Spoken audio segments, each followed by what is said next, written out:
Okay, now that we've touched on everything that doesn't really have to do with the trademark, like now what would be the benefit of having a trademark, either based on what you know from personal experience or based on what other people have, shared with you or what you've seen, read? I think the trademark, it's been on my notebook to-do list for the longest time. I'm serious. Uh-huh. And Mhm. I've just procrastinated on it so hard. It's not even that expensive to really get. And the best part about it for an Amazon seller is you're going to get the enhanced brand content. And that's going to allow me to put a video tutorial of my product that would help prevent refunds on my high ticket electronic product. They'll show them exactly what to do. And when you have a video in your listing, and then in the product description down below, you have big images and it just looks super legit. And a lot of people get this trademark and they don't even have good images there. So if you really maximize the potential of enhanced brand content, you're going to just blow things out of the water. Amazon's also going to favor people that have a trademark. They're legit. They're not going to mess with you and maybe come restrict a product like mine for a simple word that I had in there. Like they didn't take out the other people who had enhanced brand content. And also the legality. Someone could come and just trademark my brand name before I did and then come and say that this is their brand on Amazon and then prove it to Amazon with the trademark that they got before me and then take my sales and just take my business kind of thing. So that's risky. So knowing what you know now, do you think that you would have applied for a trademark sooner? Yeah, because that's what I wanted to mention as well. It takes how many months does it take to get it? Yeah, it takes a while, anywhere between 10 to 14 months. Dang. I think my dad got his in 4 months somehow. I don't know what he did. Yeah, he got it though. He applied for it and he got it in 4 months. And there's still something he has to do with it to claim. He has got to claim what it's used for, Oh, yeah. So then he hasn't gotten the trademark yet. No. So he applied 4 months ago and he still has to, maybe he applied as an intent to use application and now he has to show proof of use in commerce. He already has his product and the trademark and logo on his product, stuff like that. But he did everything. He got one number. He needs the actual registration number or something. So he's got to do one more step of just saying what it's used for. This is used for mark on this product, this thing, stuff like that, I guess. But we'll see. Yeah, he probably got a serial number. So a serial number is what they give every applicant. But just to be clear, a serial number is not what Amazon asks for. So you can't use a serial number to take advantage of the brand registry. You actually have to have the certificate with the registration number. See, that's why you are super important right now, because I don't have one right now. So I need to talk to people and get this, and it's super important. So my dad, he tried to put in the serial number and it didn't work. He thought he had it. And I was like, wait, you have to still do this part. So it could be a 10-month process if you don't get on it. And like me, I need to get on it. So. Well, we'll have that conversation when this conversation is over. Do you think there's anything else that Amazon sellers should know when they first embark on their journey? One thing before I forget is that you mentioned that you invested $4,500 into inventory. So in the big scheme of things, that's probably a lot less than some other sellers might spend. And this was a high ticket product. So there might be people thinking, gosh, I don't have any money. My budget is super tight, super small, especially because it's the beginning of the year. What do I do? So tell us what you would tell a potential client in that situation. If you're going to go ahead and start Amazon, you got to be prepared for a little bit of trial and error and a learning curve and stuff like that, and a work ethic, and not just letting it go. So at least I would start with a course, even though it's a monetary investment up front. It's going to be something that you're going to learn for a month or whatever, and you're going to have time to save more money for that month, and maybe even more time to save while you're product researching before you place that product order. And I also say, to minimize the risk, above me guiding you of what products are going to be good kind of thing, is to just order 100 units. And that's not like other people. The first course I had, they said order 500 units. I just knew I wasn't trying to do that because it's more money. If something goes wrong, I have more inventory in there and I'm just kind of screwed. So 100 units is enough to have enough time to see how well your product's going to do, and not have too much where if something goes wrong somehow, you're out a ton of money and out a ton of product. So If you don't have a lot of money, I would start with watching YouTube videos and really learning as much as you can. Maybe seeing if you can get on a coaching call. Like I just offer coaching calls without the course.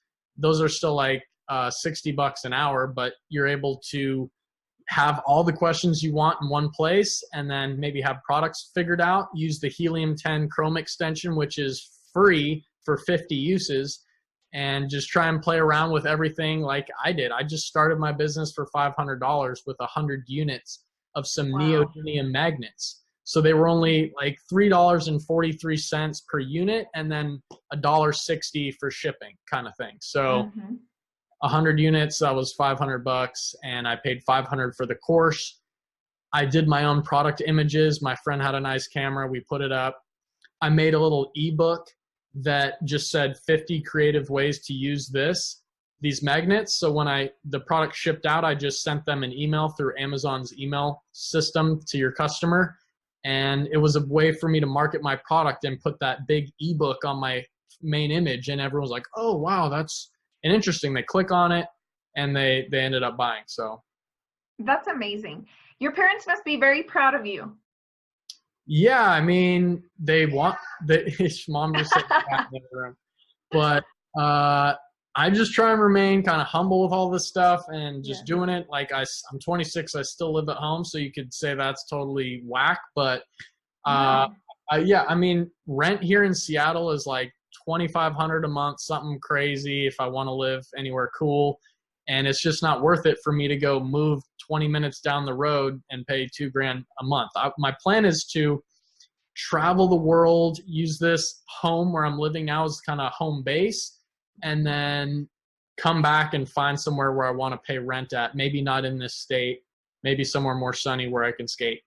Yeah. Well, listen, I hope that your story, I mean, obviously besides being value packed, I hope that this little interview and conversation with you is really motivational for a lot of people. Because, I know that there are stay-at-home moms that are wondering, what in the heck am I going to do with myself? How am I going to bring in extra income? There are young kids thinking, I don't want to go to college. What am I going to do with my life? Everyone says I'm not good at this and not good at this. And the fact of the matter is that if you have a good head on your shoulders, you're motivated, what other qualities do you think that it takes to get to the place where you are? So you just got to remain happy and not in a rush. It's like in the course, I have the whole mindset before you even get into it. And it's like a marathon. It's not a sprint. You have to be willing to fail forward into success, not listening to what school has indoctrinated us to think like. And if you get an F on your report card, you're a failure for life. People grow up thinking that, and they're adults, and they still think they're a failure because they were screwing up in high school with a lot of stuff that no one even uses today. So you just got to take these little failures as like a learning opportunity. And I've had so many of those. And even when I get them, I don't even like get that mad. Of course, I was super sad when I lost my product for that amount of time, but it's something in my gut now that is never going to leave. And I'm always going to know how to deal with these problems. So I was at a level 3, like I could deal with level 3 problems totally fine. But now after that one, I feel like I can handle just about anything that comes my way. That's awesome. Well, listen, I want to close this out by thanking you so much for being so transparent. I think you even said it. I think there are lots of coaches out there that even though they know they should be giving away their best information to lead people toward the most educational course or path or product that they're selling, they don't always do that. But you have really, really done that today. And so I hope that people go out and get your course if they're really interested in selling on Amazon and maybe changing their life in 2020. But above that, I do want to say that you truly have been an inspiration for me, just listening to you today, because at 26 years old, I'm not so sure that people are as committed as you have been to date. Because this means you started how many years ago? I started when I was 24. 24. So now many 24-year-olds are probably worried about partying and a lot of other distractions.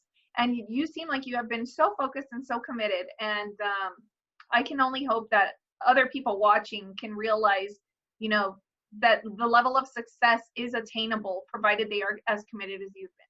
So that's a great point, because I just watched a video last night, and the video is talking about how to make Amazon FBA a full-time income in 2020. So he was saying you have to be willing to sacrifice things. And if it's willing to sacrifice that new iPhone or that TV or not eating out to save for a course or a product, like just make that sacrifice. And like you said, the distractions is like, partying and all this stuff and just watching the game. And I'm not even into all that stuff that much. I like my hobbies or whatever, but like I have a girlfriend too. So I am pulled a lot of different ways. If you see the Instagram, I'm doing a lot of different crazy things.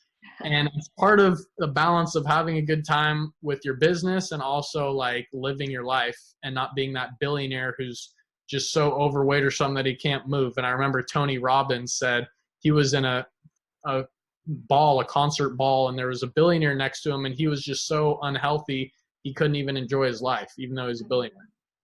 Mm-hmm. Well, let's leave people on that high note and tell them where they can find you again. So if you guys want to check my YouTube out, where I have in any of the videos in the description below, any video, it'll have my Instagram, my Facebook, the course. It's just Luke W. Just Luke W, Amazon FBA, Luke W.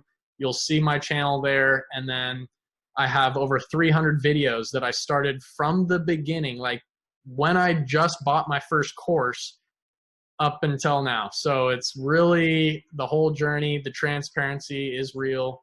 And I hope to see you guys there, and reach out to me, guys. It's all there for you. All right, Luke. Well, thanks so much for being on. Thank you.